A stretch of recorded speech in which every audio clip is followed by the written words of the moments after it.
Hello, this is my continuing video education of the iliopsoas muscle. Today I'm going to talk about the effects of the iliopsoas muscle on the hip joint.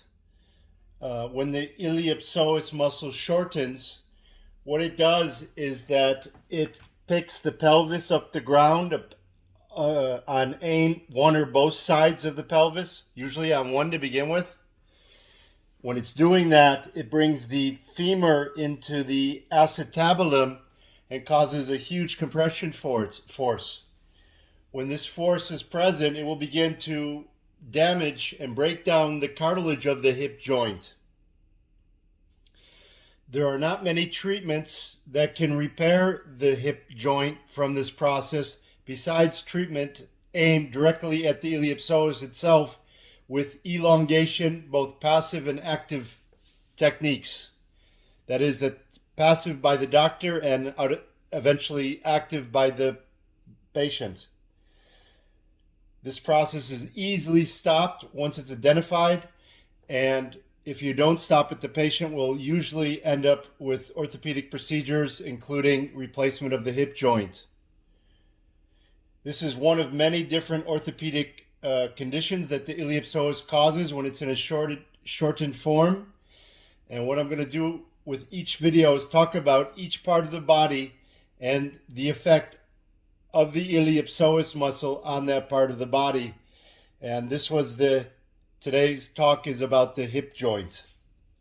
There's three different major stages of hip degeneration. They're classified as 1, 2, and 3. Mostly by the time stage 3 is arrived at, it's not really reversible with respect to the degeneration of the hip, and the hip must be removed and a new hip brought in. But many times this entire degeneration process of the hip joint can be stopped if it is found in time, identified, treated by the doctor, and eventually treated by the patient at home with active exercises. One thing that we use in the process to repair the damaged hip is collagen, but the collagen mostly does not work unless proper treatment is first instituted.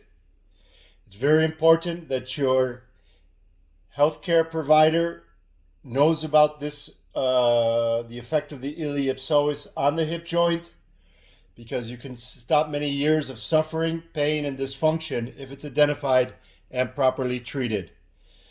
The next video will be on the effect of the iliopsoas on the knee joint. So I look forward to providing you that information in the next video. Thank you.